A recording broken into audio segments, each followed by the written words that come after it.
और सब लोग स्तब्ध थे। देवास यानी देवियों का वास। दोनों देवियों का वास, देवियों का की उपस्थिति ही देवास है। जब ऐसी पहचान लेकर कोई शहर बसता है तो मैं मानती हूँ उसमें उसका जो सार होता है वो दोनों मंदिरों का ही है। इन दोनों मंदिरों के कारण ही ये देवास बसा था। इतने प्राचीन मंदिर हैं दोनों, तो इनका वैभव, इनकी आस्था देवास के एक एक व्यक्ति में बसी हुई है।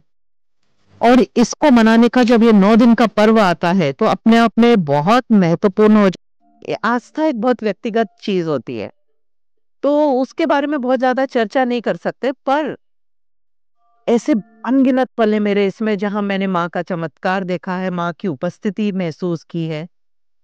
पर एक अद्भुत क्षण जो मैं कभी नहीं भूल सकती हूँ वो है, एक बहुत बड़ा यज्ञ हुआ था। तो उस दरमियान जब यज्ञ अनुष्ठान चल रहा था टेकड़ी पर, 2000 की 1999 और 2000 के बीच की बात है ये शायद।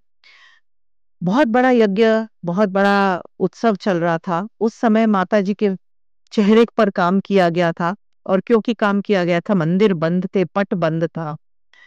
जब काम कंप्लीट हुआ, माता जी की आंखों पे पट्टी बंधी हुई थी। और हमारे सनातन धर्म में हमेशा होती है, प्राण प्रतिष्ठा के समय पट्टी बंधी रहती है। यज्ञ हवन पूजा पाठ करने के बाद वो पट्टी हटाई जाती है। तो ऐसा मान्यता होती है कि माता जी की पहली दृष्टि जो होती है इतनी पावरफुल होती है कि कोई इंसान उसे ग्रहण नहीं कर सकता।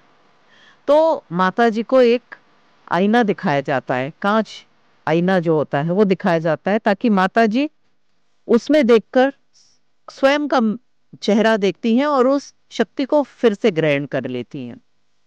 वो जब होते हुए देखा था तो एक बहुत ही अद्भुत चमत्कार हमने आंखों के सामने देखा है। जैसे ही माता जी की आंखों से पट्टी हटाई थी, कुमारिकाएं, कन्याएं कांच लेकर खड़ी हुई थी। जैसी माता की प्रथम दृष्टि उस पर पड़ी, वो कांच टूट के टुकड़ों में हो गया था और सब लोग स्तब्ध थे। अपने आप में एक जो आस्था का एक्सपीरियंस होता है, वो अद्भुत अद्भुत पल था सबके लिए जो मंदिर के गर्भगृह में खड़े थे। क्योंकि पट नहीं खुला था। पट खुलने के